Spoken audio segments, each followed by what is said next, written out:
What are you eating, son? Is that a banana?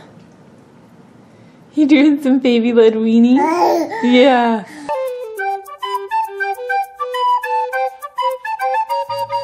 Hi everyone! So I've been wanting to do a video for the longest time about how we have implemented weaning for Graham. It's been quite the journey because he had a lot of problems in the beginning with his food. The first food that I gave him was actually bone broth, and he did okay with that.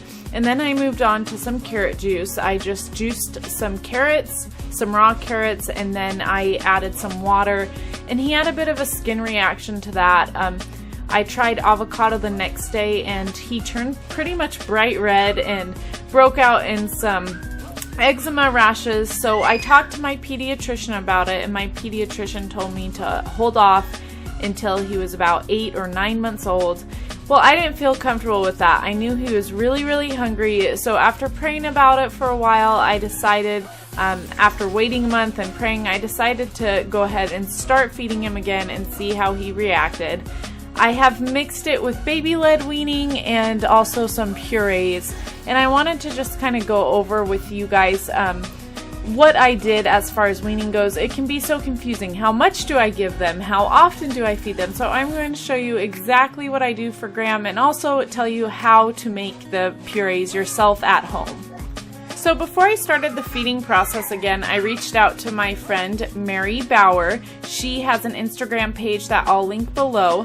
Her son had a lot of problems with eczema as well, and she's a fitness coach, so I decided to reach out to her and ask her for some advice on how I should feed Graham, and she suggested baby-led weaning.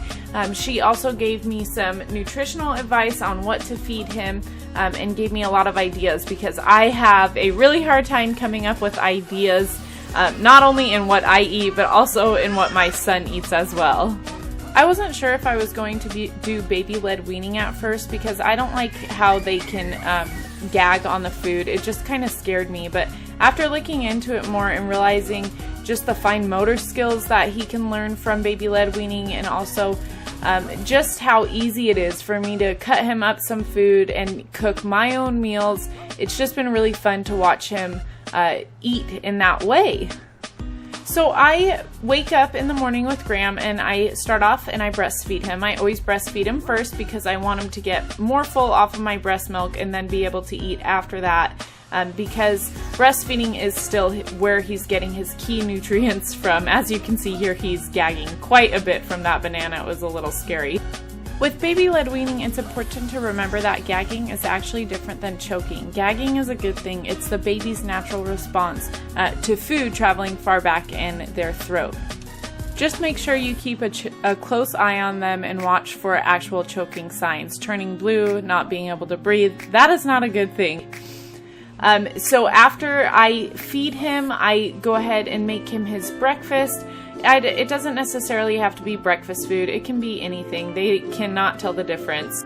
Then Graham usually goes down for his nap, and when he wakes up, I breastfeed him again and I feed him lunch, and it's the same routine. He goes down for a nap, I breastfeed him again, and I feed him dinner, and then right before bedtime, I will breastfeed him once again. So let's get on to how I make his meals. This is just a little food tray that I got on Amazon. I really like this food tray because it separates out into like food portions. So all I have to do is take the portion out of the Ziploc bag that I've dated and I've listed what it is and plop it into a bowl. I'm sure people out there say this isn't really good, but I just microwave it with a little bit of bone broth and test it before I give it to my son. So for this video, I made some green beans for my son. I try to get organic vegetables. It doesn't always happen, to be honest. And then I'm just steaming them. You can also boil them, however you prefer. I know steaming is better. You'll get a better nutritional value doing it that way. When I'm done steaming them, I just take some of the water that it was used to boil in, and I put it in the blender along with my green beans and just blend it up until it's really smooth and it has a really good liquidy consistency. And then I'm just pouring it into my tray, or if you have an ice cube tray, you can use that as well. So that's pretty much what goes into weaning, you guys. If you have any questions, you can drop a comment in the description box below. Otherwise, I would love to have your subscription. I do new videos every single week. Thanks so much for tuning in. Take care. Bye-bye.